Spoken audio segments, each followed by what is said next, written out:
You know, I'm a sucker for old series, as you've probably figured out by now, and honestly, a lot of the time an overarching plot just gets in the way. I don't always want to be spoon-fed clues about some grand mystery like Bad Wolf in Doctor Who, or whatever Milo Rambaldi was supposed to be in Alias. Heck, even Supernatural had more looming threats than an unpaid electric bill, and that show ran so long it could have filed for AARP benefits.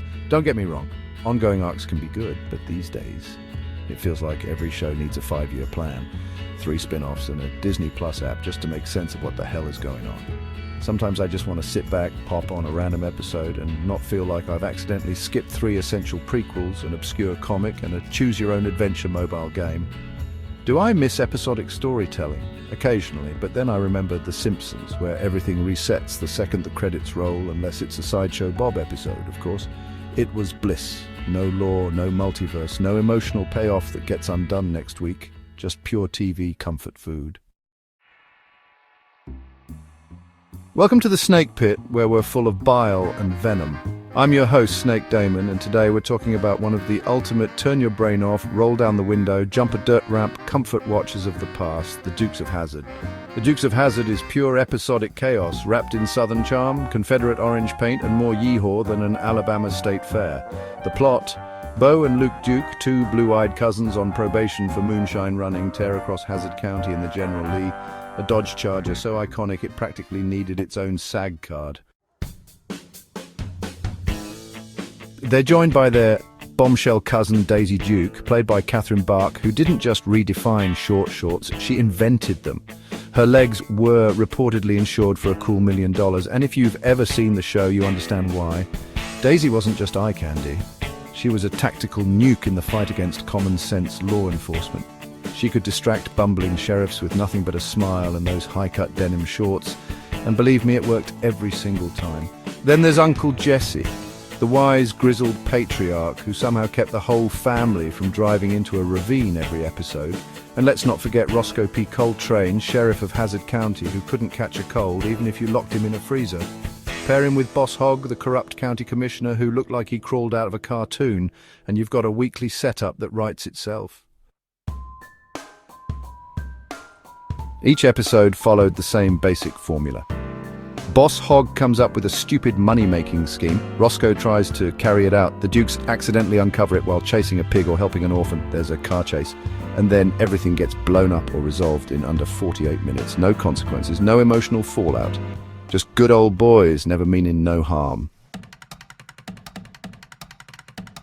Bo and Luke were practically Robin Hood with drawls. They couldn't carry guns because of their probation, so they did what any sensible redneck would do and packed bows and arrows instead. Except their arrows weren't for hunting.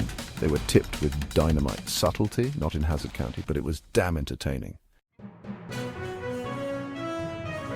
And don't even mention Season 5. That was the year the actors who played Bo and Luke asked for better pay. So the network, in all its wisdom, replaced them with Coy and Vance, the cereal box knockoff versions. It was like switching out Batman and Robin for 2 guys cosplaying in their dad's garage.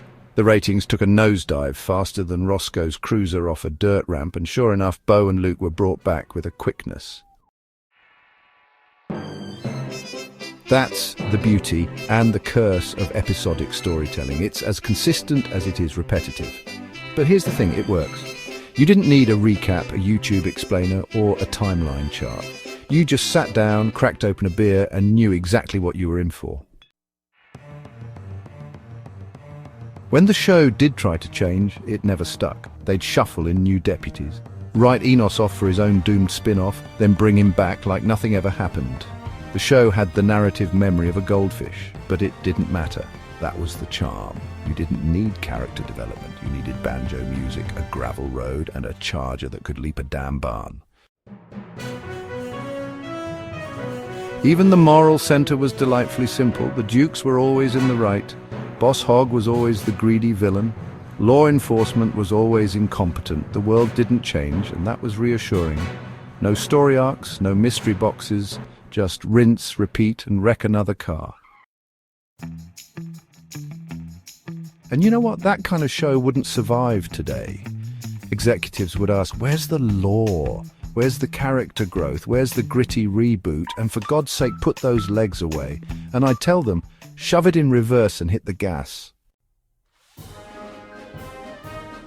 Because sometimes you just want to watch something dumb, loud and fun.